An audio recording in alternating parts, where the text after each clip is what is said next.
Hello, my name is Phil Croshaw from Live Streamers Association, and I'm joined today by Dijonn Taylor. This is going to be a good one, so enjoy. I want to be there and baby dance the night away. I let my head down if I want. Don't you just get tired chasing fame and being pretty all the time? Doesn't sound like fun. You can do better. Let me show you what a good time looks like. You can do better. You can do better. Let me show you what a good time looks like. You can do better. I dare you to be wilder.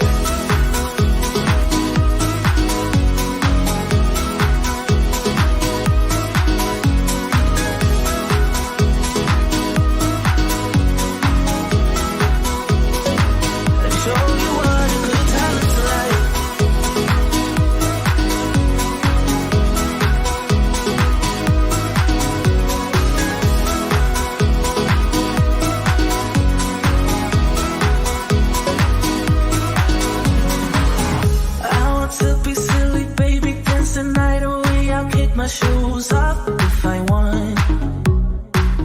Let yourself be free and maybe you will find that there is more to life than being pretty. Honey, let's just face it. Baby, let your head down, be a little wilder. Baby, kick your shoes off, you don't have to hide it. Baby, let your head down, be a little wilder. Baby, kick your shoes off, don't hide it. I don't fit into your box, beauty queens without no flaws. You can do better. I dare you to be wilder. Okay, let's rock and roll today. I'm so delighted to have this lady as my guest. We have been planning this for about 44 years, I think, probably totally. She was going to do an interview with me in live, and she was going to come to my house, and I let her down. I had to postpone because something cropped up I needed to deal with. Then we met at my offices in Manchester just before the lockdown happened. And I don't actually remember, Dijonn, one mention about a global pandemic at that time. It feels as though we created the pandemic, Philip. just to keep us off air and to shut us up for a moment, because when we get going, we really do. We absolutely do, and that's why I just love talking to you. We just had 15 minutes conversation there before I even pressed the button, which is absolute classic and absolutely typical. And it's just a wonderful to have you as a guest today. There's so much we can talk about, and it's like, where the flipping heck do you start at the moment in the current climate? But I'll tell you what, I'm going to start at the beginning and let you just give everybody an overview as to who you are, your background, and what you do in life. Okay, so yes, I'm Dijonn Taylor. For those that don't know me, I am the founder of a company called Savvy Guest. So I started Savvy Guest, and it's 8 years, Philip, because I got the sort of notification. So it was 8 years ago, and Philip was one of the keynote speakers on our launch, which was really good. So yeah, 8 years on, I created with my partner then, who was Val Dickinson, created Savvy Guest, and it was a safe way, a platform to bring people together for pre-career conversations. So if you was an adult and you was lacking a bit of knowledge or just wanted a bit more information about a career that you want to go into, or you wanted maybe a career change, it was a way of bringing those people together with people who were already employed in those particular job roles. So that's how Savvy Guest was created, and we've had a bit of a journey, lots of changes. And for anybody who's listening, businesses are not overnight success. Don't believe anyone who tells you that, even our friend, Mr. Zuckerberg. It doesn't happen overnight. It's a hard slog. It's tough being in business. It's lonely, but you do reap the rewards. It's the long haul. As I said, it's been 8 years, and it took a good while for people to actually understand what we were doing. At first, people couldn't get their head around it, but once we started making those strides and gaining credibility, it then flourishes into another area. And we're now at that point where, okay, all the hard work that's, gone into it, we're now coming out the other end with some really good stuff. Yeah, I mean, absolutely. And I remember, I think I did some mentoring with you at the start in the Trafford Centre back in the day when you could actually go in the Trafford Centre. And we had I remember we had a coffee, and I remember with you and Val, and I remember I don't think we stopped laughing for an hour, which I thought was a good start. Yeah.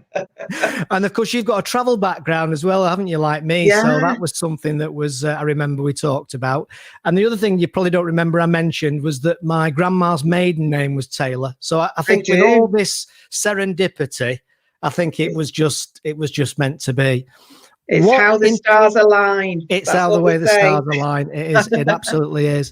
But what strikes me, looking back and observing what's happened since, is I sit down with a lot of people with a lot of intention, Dijonn, a lot of ideas, lots of buzz, lots of fluff, lots of excitement, lots of thunderstorm mindset, but they don't actually execute on it. They don't actually make it happen. And that straight away, for me, in my observations, puts you right up there with a small percentage who actually have a vision, have an idea, and actually execute it and make it happen. And then the fact it's still around 8 years later, again, is testament to that commitment and everything else. And what I say, and people might have heard me say this a lot on this channel, but basically one of the things I always say to clients whenever I sit down with them nowadays, I always say, if you want magic pixie dust, I've run out. That's a good one. That's a good one. So talk me through then some of the challenges and some, because I know obviously the technology, getting that to work and getting people to buy into it. What were some of the greatest challenges that you've had on that journey? Yeah, so I'm glad you've mentioned that, because I've come from a non-technical background. I am not a techie by any stretch of the imagination. When I started, as you know, Philip, I was asking you, as you mentored me, how do I find a company that can help along with the tech side of things? I think the company itself, I knew, had to be in the tech space in order to reach the capacity and the audience that the service was going to engage with. So my first challenge was understanding what technology needed to happen, what technology I needed for it to happen. And I needed to understand how to articulate that well in a brief to then give it to somebody who could develop my vision. And that's where the first challenge happened, because I had all the ideas, as you mentioned before. I had the vision, I had the passion. Now, my passion was about being able to connect people, so being an enabler so this could happen. And I came from the place of, if this platform wasn't around, then what would be there in its place to help people? And I couldn't figure out anything else. So that's where I started from, because yes, we had a career service for young people. Yes, we have a lot of support in terms of career progression, career pathways for young people. So there was, as I call it, the FAB people. The acronym FAB was the forgotten age bracket. People like ourselves who were over 18 plus and have, reached probably the 50s, the 60s, but still are employable, still have skills that are transferable that people could use. So when I sat down and I thought about it, I thought, okay, so if I don't create this, who is going to create it? And how are these people going to find this information if it's not there? So that's what kept me going. So the challenge was the tech side of things, because I was coming from a travel background, like you say, for 20 years. But what I learned really well in travel was communication and how to treat people. And I've picked that up along the way, and I've implemented that in everything that I do in terms of the business. So it's about treating people. It's about, and we spoke about this off camera, it's about how do you value another person? and it's all about giving gratitude to everything that's there. So some of these challenges came with losing money, putting trust in with people who I thought could build the website, and then it went belly up. That was a whole court case, money, having to be spent, having to be found, then going to court, winning and saying, hip, hip, hooray, I've won my money back. Then having to find developers that I could trust, because my confidence was not in the IT creative sector, because I knew nothing and I knew no one. And if you can imagine, if you're going into a room full of people who have networked for many years, and then you walk in as a person who's never been in that network, never been in that sector, and then you go in and say, well, I know a thing or two about what should happen, and they all turn around and look at you at the same time and think, who's this new bird coming in? That's how I felt. That's how I felt. So that was a challenge in itself. I'm not a bad looking bird, as a wren or a robin, whatever you want to call them, but I didn't fit into that, Philip. So that was another challenge, having to find my way into the creative and digital sector, which I knew, like I said, I knew nothing, knew no one, but just had to find my way.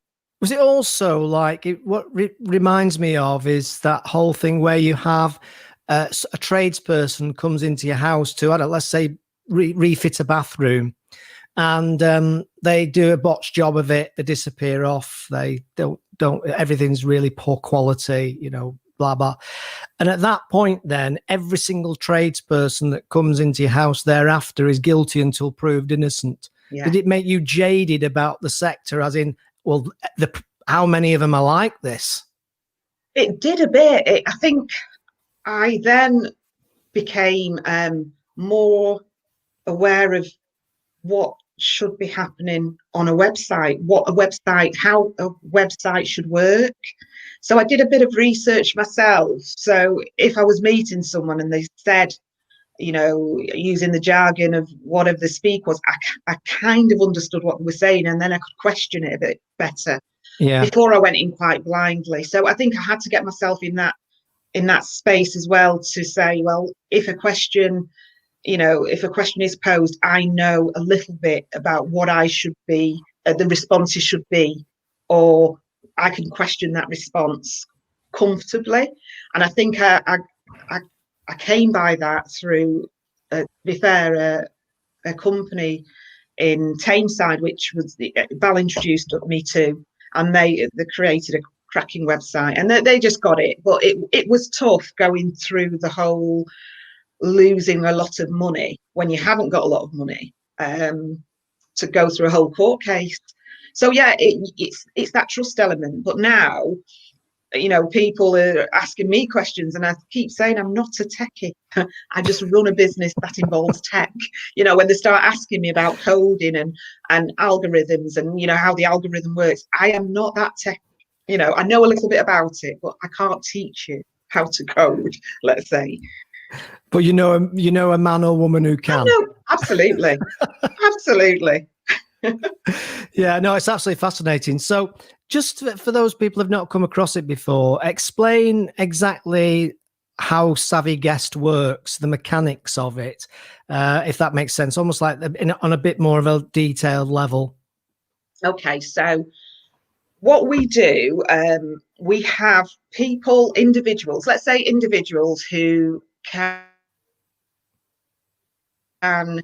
go on, and we have live opportunities advertised on our website that are uploaded by employers or employees or business people like yourself or entrepreneurs.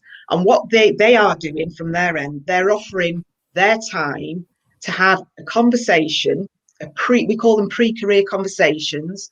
So you can have a conversation with an entrepreneur to find out, well, how did they get started? What are the pitfalls? What should I be looking for if I want to be an entrepreneur in marketing or whatever, or even a job in marketing? So people say it's like a bit of a dating website, where we don't do the dating. it's career dating, let's say. So if you want for a better word. So you meet with people who are in that career or who have been through that sort of journey that can sort of add insight to where you want to go next. So they register on the website, individuals register, they can browse the live opportunities, and then they can apply to meet with those people. And then the meeting, we just had to add virtual meetings in because of the whole social distancing. But it's usually a face-to-face meetup where over coffee, and it's very informal. You can ask all the questions you want, what time does Phil get up in the morning to get to work? Is that going to be me? Because I'm not a morning person. I like to get up at 12 o'clock. Well, you're not going to work in a bakery, that kind of thing. So, it's really an insight into and giving them some tools to help you along the way in your journey to be employable or work ready or business ready. Do you know, it's always been a great idea, a great concept, and I've been a fan of it ever since back in the day. But what strikes me is right now, never has there been more of a need for something like this ever in history. I mean, you mentioned there about being able to do virtual meetings, online meetings. That's now become the norm. It's no longer a kind of a stigma, or it's no longer you can't be bothered to come and see me kind of thing. It's almost like, well, yeah, why would we meet? It's shifted. So what strikes me as a business owner myself, and like you, we're all very, very, very busy. But what strikes me is that it's much easier for somebody like me, and I'm sure hundreds of thousands, if not millions like me, to say, look, would you have a half an hour chat with Jessica or Asif or Dave, just talking about digital media and give them a few tips and hints when might suit? And I might say, well, look, if they can be online between 9 and 9:30 on Tuesday, that's good time for me, yet more than willing. Not got to travel, not got to fit it in, not got to necessarily move too much around. So that's what jumps out at me. If you add to that the need, which is basically, I mean, you used the term a few minutes ago, and I think it was absolutely bang on the nail. And I think it's something that a lot of people are going to have to get their head around, is this whole thing about transferable skills. Because people really struggle with this. They think of themselves as being an expert in X because they're in a builder's company, and they struggle to appreciate all the generic skills that you need, that you could just transfer over, learn the business, learn the industry in a couple of months, and off you go. Yeah. I think this whole pandemic has demonstrated that the business model that I came up with, the goal hasn't changed. The goal is still the same. The plan to the goal has changed slightly. So I'm still following that goal of connecting people. And like you said, with the virtual meetings now, it's given the business unlimited access to the world internationally. Because now I've chaired a meeting last week or the week before of leading educators around the world talking about online classrooms. That was a classroom setting for me. I would have never had that access. We had the access, we never knew we could use it. I think that's the thing. Yeah. So now it's come into use. I'm connecting people in India with the UK virtually to have those conversations. Well, if I do come to the UK, I have these qualifications in India, and the person in the UK saying, well, they're not actually recognised in the UK. What you would have to do if you wanted to continue that would be X, Y, and Z. So that it's just made, and sometimes it's just about timing. And like I said at the very beginning of when we started, it took a while for people to understand what the concept was and how it worked. Yeah. And now with the virtual world that's been opened up, everybody understands how easy it is to connect and have these conversations. So, like I said, the goal's still there. The plan to the goal's changed slightly. And what we can do and what we do, which again adds value to so much organizations is the data that we collect, because the data we collect shows a picture. And I'm just going to touch a little bit on this, because this isn't really my bag on talking about diversity inclusion. But what the data shows us is how diverse a company is in terms of accessibility and engagement of diverse communities. How many people are accessing them from a specific demographic, whether it's, gender, whether it's race, whether it's age. How many people are making those connections? We can see all of that. We get all that data, and we can enable the organizations with the metrics that we collect to help them then shape their organization to be more inclusive, or more have more equality in recruitment and things like that. So it's really exciting times for me, because the company is now sort of growing in a different way to what I expected it to 8 years ago. Very, very often is the case. Yes. This is a common thing I've seen, and I've said to a lot of people in startups, and obviously a fair amount of my work at the moment now, more and more, is in the startups arena, because unemployment's going through the roof, or will certainly be, and starting a business is one way back into self-worth and purpose and new learning and all the rest of it. And I usually say to everybody, don't be surprised if the business model of what you're doing, the full success comes from something completely different. Absolutely. But the point I would make, which is what you did, is you got started and you went on the journey. And if you hadn't been on the journey, you'd have not found the path to go left, right, or down. Yeah. I think that's so true. Because I think when I started as well, I started it for passion and for a purpose. There was never any profit in terms of people. If I had £1 for every time I was asked the question, well, how do you make your money? I get that question all the time, as the business is growing. And I wasn't thinking about money in that sense. I knew I had to make some money, but that wasn't my driver. My driver was the purpose of why I was doing it. And I've always said, if you follow your purpose and passion, the profits will always come, because you've got to get it right before you make money, or people pay you to do what you're doing. And so if your business is around profits before the purpose, you're never going to be on that journey for the long haul, because you'll soon be beaten down by rejection after rejection after we're not interested. And if you can't take that rejection for 3 years, full 3-4 years, and even longer in some instances, you really, you've got to really relook at how you are, position yourself when you're sort of, marketing your business. You've got to talk about the value. You've got to talk about, what are they going to get out of it? It's not all about, money. What is the value you're going to bring to the table that's not already there? How can you enhance? How can you enrich what's already there? So yeah, it's got to be purpose over profits. And I think a lot of people are, running and chasing the dream of the profits. They're going to be millionaires, in 3 years. And so it happens with some people, depending on what sector you're in. You might sell 3 houses and you make £1 million. Very, very rare though. But it's rare. But then if you're sort of in a business and you think, people say 3 years before you start turning a profit. It all depends on the sector. It all depends on what you're offering. It all depends on your service or your products. And I say, because I run another business, it's always taken me 7 to 8 years before I actually see any profits in business.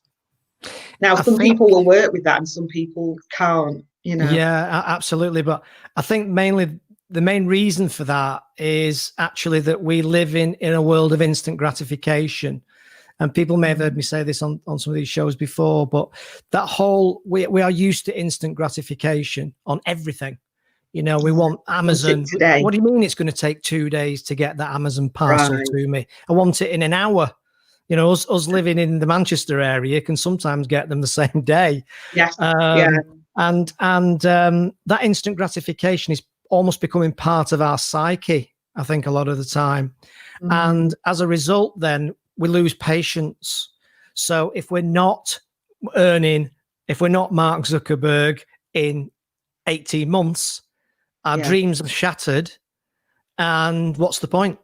Yeah, you've already kind of, you know, submitted to failure, because I haven't made, you know, I haven't made the million in 3 years. So it's a failed business. And I just think, you know, it's about mindset. You've got to be in that mindset, because it's like, you know, you've seen that image where there's a man digging for a diamond, I think it is. If you get an image of this man, he's digging this big hole for a diamond, and he's been there for like 10 years, and then he just gives up because he just, you know, it's too long. And then as you see the picture, the image, the diamond is just under the next spade of dirt, but he gave up at that point. So if you've got a purpose-driven business, and you have the vision, and you can see the bigger vision, it's just, you have to understand that your journey is the transportation to your vision. So you might start off in a wheelbarrow,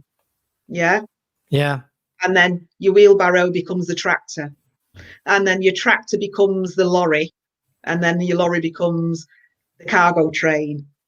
And the cargo train, you know, was your dream to have a cargo train of, I don't know, 12 or 13 units behind it. But it all started off with the wheelbarrow, you know, and that's how you see, that's how I see my journey. That's how I take the steps of the journey. So I see the bigger picture, but then the dream is the bigger picture.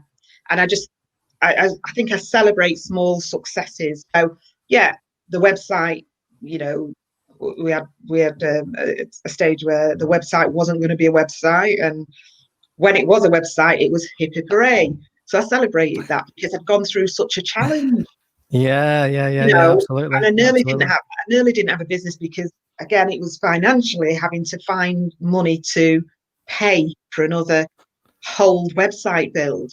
And then, you know, and then you get one company that comes on, and then you think, oh my gosh, it's one company, celebrate that. And then you build your network. So you start going to, you know, network meetings. And I always say, because when I went into the creative and digital, I didn't know anyone there. So my network started to develop in different sectors. So I then started, you know, having friends and associates in that sector. I had loads in the travel sector, and then in the education sector, so all of these people now became a network of people that I could have conversations with and ask them, will they give me a bit of time on the website? So then you'd start from one person goes, and then you get another company, and they say, oh, I'm doing that. I don't mind giving a bit of time back. And it's a real easy sell, because people will always want to help, to you know, in terms of knowledge, offering knowledge and skills.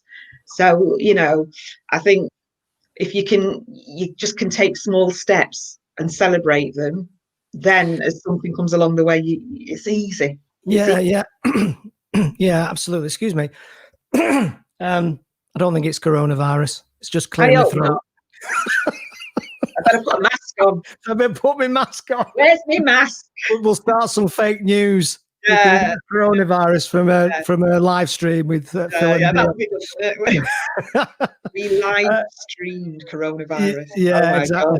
Exactly. Yeah, but the way the media are sometimes, God knows what'll appear next.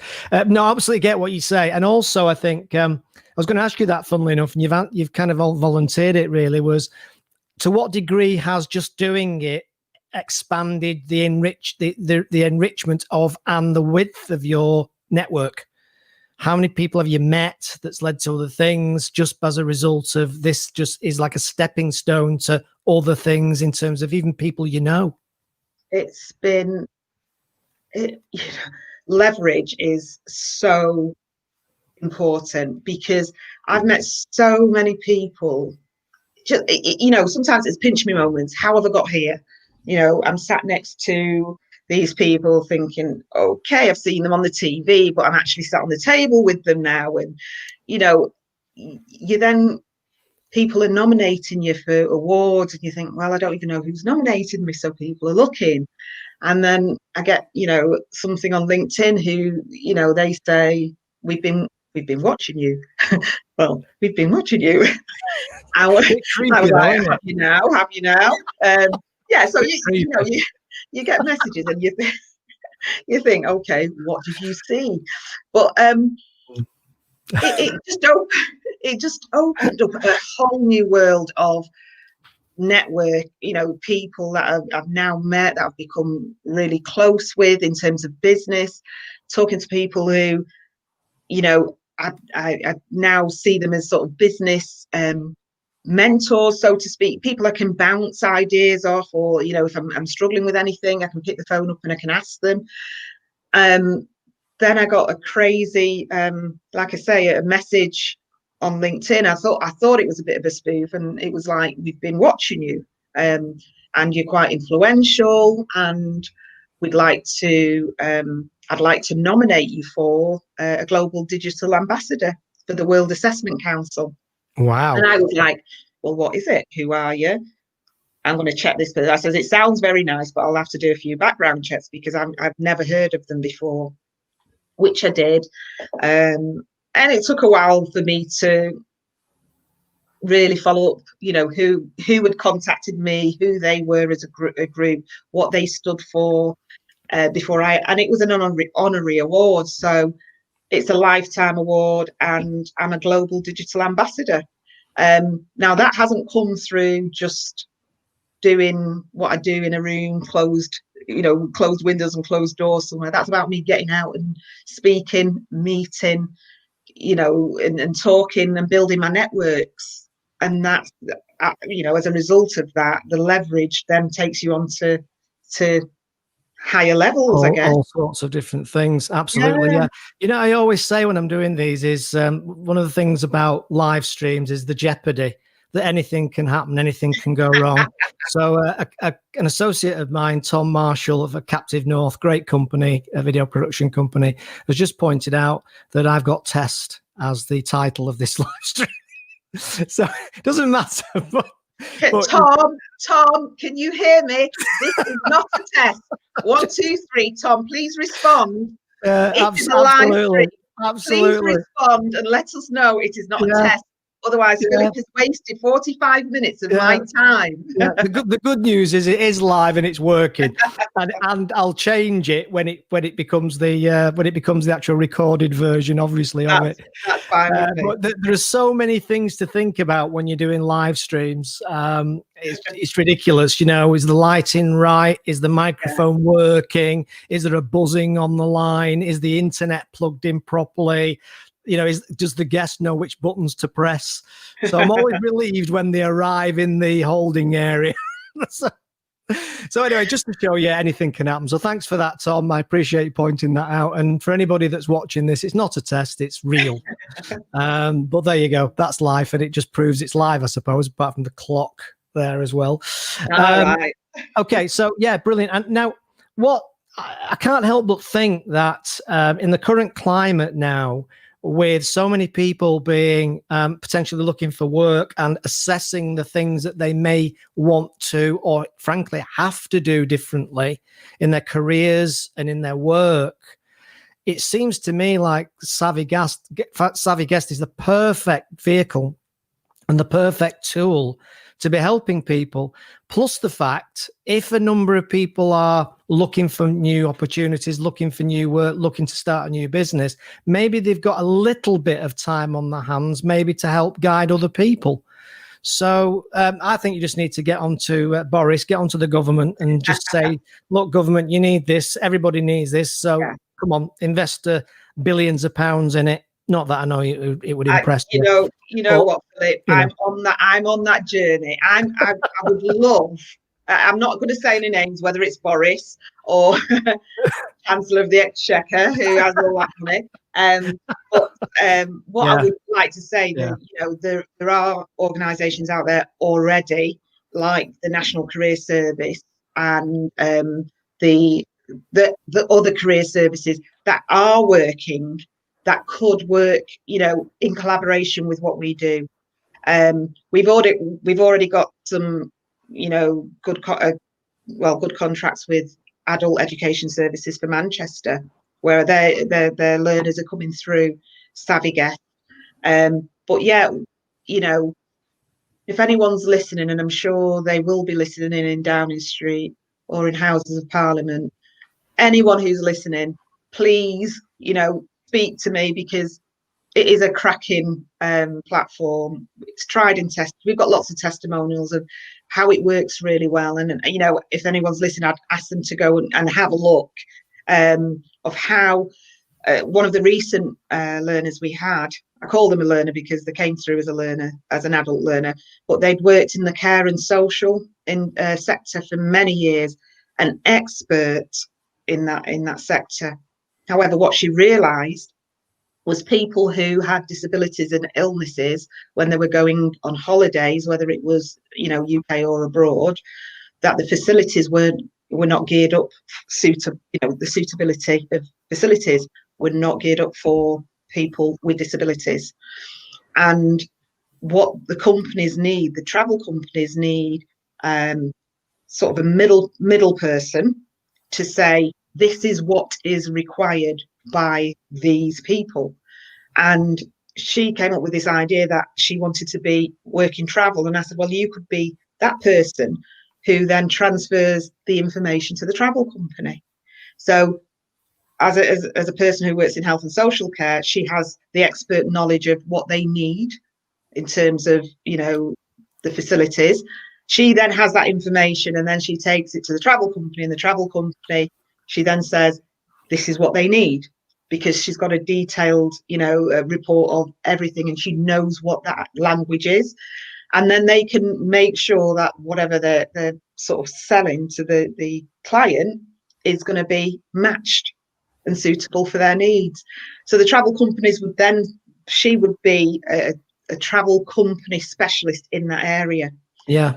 And so we've looked at that. She's coming from health and social care. I was coming from travel, and we came together, two heads together from different parts, different walks of life, different skills, but we could come together and say, well, this could actually work. And and then she obviously does her research, and hopefully it forges a career pathway for her that she wants to do. So yeah. No, it's absolutely right. Okay. It's okay. Next question I'm going to ask you. Can you hear me all right? I can hear you fine. Yeah, that's all right. Next question I was going to ask you was about your work with Young Enterprise, because you're on the board, have I got that right, of Young Enterprise UK too? As if you haven't got enough going on. So what is it you do with the Young Enterprise? And again, very relevant right now, I'd imagine. Yeah, well, so yeah, I'm a board member for Young Enterprise, which is a national charity, and they work with schools and colleges across the UK. But I'm on the board for the Trafford area. So Young Enterprise is really about bringing young people together from school age. It's usually about year 9, 10, and they have to work on a business model, a real business model. So they have to bring together a full host of activities that incorporates what a business model looks like, and they have to work on that model. And they make prototypes of what they're going to sell, and we'd have market stalls where they would sell them on a day, and they have to talk about the profits and what That's cool. they learn everything about what a business setup is. And then it's like a competition, so it's all all the schools that are involved, and then once we have sort of a local level, it goes regional and then national, European, so it goes right through to Europe. But the idea behind that is it helps me with the other board members sort of shape the curriculum and sort of the business of the business side of enterprise, to introduce it into schools as being really really important. And another choice of sort of further learning once they've left school. So I really enjoy it. I mean, we meet probably about 4 times a year, Philip. So it's not like I've got, hours and hours of work to do, but it's just about bringing that whole concept of business and enterprise into the real world. And they have mentors and advisors that help them run the business as well, that are from some organizations across the Trafford area. So it might be that you've got somebody from this strategic growth from Trafford Council or IBM, or and they sit on the board as well, so you get a real good perspective of what's happening in the area, and the support really that young people are able to give. I mean, I do sit on Young Enterprise for Trafford, and also for Career Ready, which is another national charity. I sit on that for Trafford College as well. Oh, that's fantastic. Listen, we've run out of time, but as always, I could talk to you for another hour and a half without any problem at all. And mass respect for the work that you do and for sticking with Savvy Guest. And like I say, I'm absolutely categorically convinced that there's never been such a need for the Savvy Guest type tool in the current climate and the world we're going to be entering into of short on supply, employment and such like.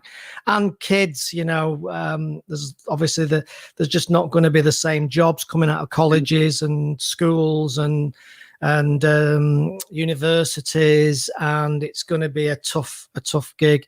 So I'd just like to thank you again, Dijonn, for joining me today, and thanks for forgiving me for not calling you Dijonn. Well, I don't know if you remember. Do you remember? I called you Dijonn once. You're not the only person that called me Dijonn, and I answer to it as well, Philip, because it's great. It's a great icebreaker. Because I've got a real Manc accent as well, and I think they think I'm going to be dead Oriental, and then I turn up with my Manc voice. Are you really Dijonn? Oh yeah, I'm Dijonn. Really.